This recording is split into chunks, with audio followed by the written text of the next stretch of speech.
بسم اللہ الرحمن الرحیم۔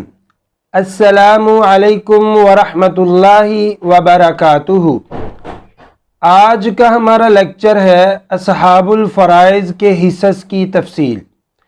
یاد رکھیے، انسانی کاوش کے ناطے غلطی کا امکان ممکن ہے۔ اگر کہیں پر غلطی پائیں تو اطلاع دے کر شکریہ کا موقع دیں۔ نوٹ: ورثاء اگر صرف عصبہ کی قسم میں سے ہوں تو ان کو حصہ دینے کا طریقہ سابقہ لیکچرز میں گزر چکا ہے۔ آئندہ لیکچرز میں اصحاب الفرائض کے حصص کا ذکر ہوگا۔ اصحاب الفرائض کے حصص سیکھتے ہوئے عصبہ سے متعلق تفصیلات ذہن میں رہیں تو سیکھنے میں بڑی حد تک آسانی ہوگی۔ تو چلیے چلتے ہیں ہم اصحاب الفرائض کے حصص میں سے سب سے پہلے زوجین کے حصص کی تفصیل۔ زوجین سے مراد میاں اور بیوی ہے۔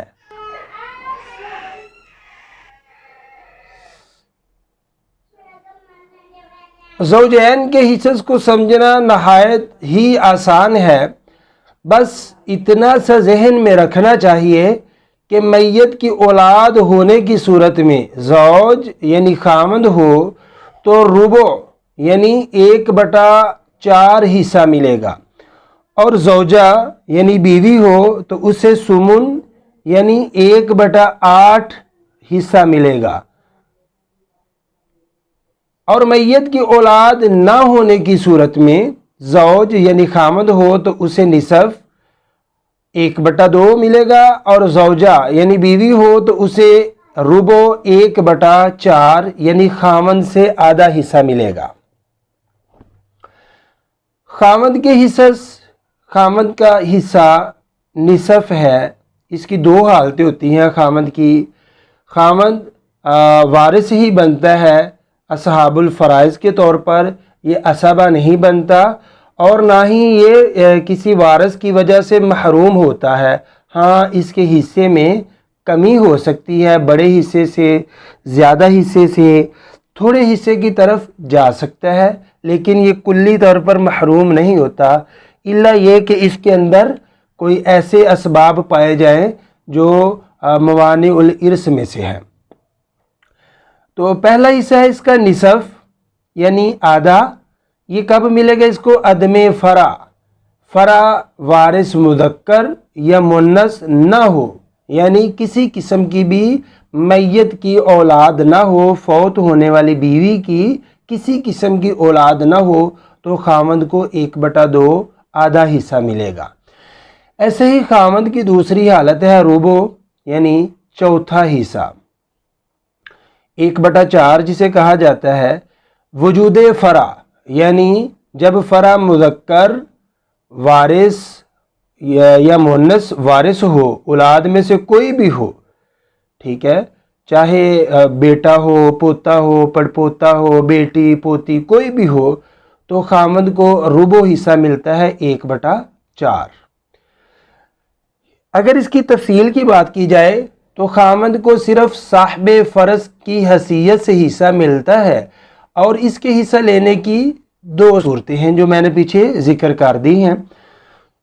اس کو تفصیل سے دیکھیں تو پہلی صورت نصف ہے۔ اگر فوت ہونے والی بیوی کی اولاد مذکر مؤنث میں سے کوئی بھی نہ ہو، خواہ اسی خامند سے یا کسی سابق خامند سے، تو خامند کو اپنی فوت ہونے والی بیوی کے کل ترکہ سے آدھا حصہ ملے گا۔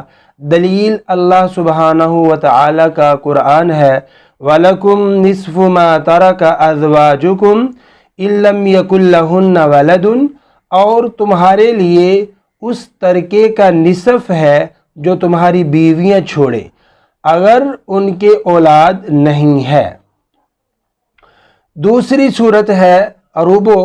اگر فوت ہونے والی بیوی کی اولاد مذکر مؤنث سے کوئی بھی ہو، خواہ اسی خامند سے ہو یا سابق خامند سے، تو زوج کو اپنی فوت ہونے والی بیوی کے کل ترکہ سے 1/4 چوتھا حصہ ملے گا۔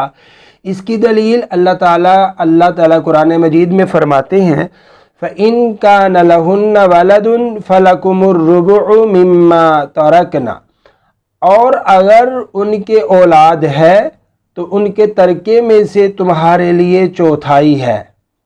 بیوی کے حصص، بیوی کے حصص کی بات کی جائے تو بیوی کے حصہ لینے کی بھی دو صورتیں ہیں۔ نمبر ایک ہے ربع 1/4، یہ کب ہوتا ہے؟ جب عدم فرع ہو، یعنی خامد کی اولاد نہ ہو۔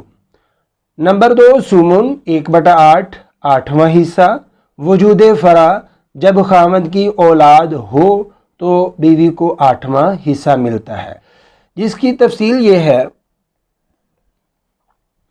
بیوی کو صرف صاحبہ فرض کی حیثیت سے حصہ ملتا ہے، اور اس کے حصہ لینے کی دو صورتیں ہیں۔ پہلی صورت ربع یعنی 1/4 چوتھا حصہ، اگر اس کے شوہر کی اولاد نہ ہو، خواہ اسی بیوی کے بطن سے ہو یا کسی اور بیوی کے بطن سے ہو، تو بیوی کو اپنے فوت ہونے والے خامد کی ترکہ سے ربع چوتھا حصہ ملے گا۔ اس کی دلیل اللہ تعالیٰ قرآن مجید میں فرماتے ہیں وَلَهُنَّ الرُّبُعُ مِمَّا تَرَكْتُمْ إِن لَّمْ يَكُن لَّكُمْ وَلَدٌ، اور ان کے لیے چوتھائی ہے، یعنی بیویوں کے لیے 1/4 حصہ ہے تمہارے ترکے کا اگر تمہاری اولاد نہیں ہے۔ دوسری صورت سمن 8واں یعنی 1/8 حصہ، اگر اس کے شوہر کی اولاد ہو، خواہ اسی بیوی کے بطن سے ہو یا کسی اور بیوی کے بطن سے ہو، تو بیوی کو اپنے فوت ہونے والے خاوند کی ترکہ سے سمن 8واں یعنی 1/8 حصہ ملے گا۔ اس کی دلیل اللہ تعالیٰ قرآن مجید میں فرماتے ہیں فَإِن كَانَ لَكُمْ وَلَدٌ فَلَهُنَّ الثُّمُنُ مِمَّا تَرَكْتُمْ، اور اگر تمہارے اولاد ہے تو ان کے لیے 8واں حصہ ہے، یعنی تمہاری بیویوں کو 8 دے گا۔ تو یہ تھے جی زوجین کے حصص کی تفصیل اور ان کو کن کن صورتوں میں حصہ ملتا ہے، جو میں نے آپ احباب کے سامنے بیان کیا۔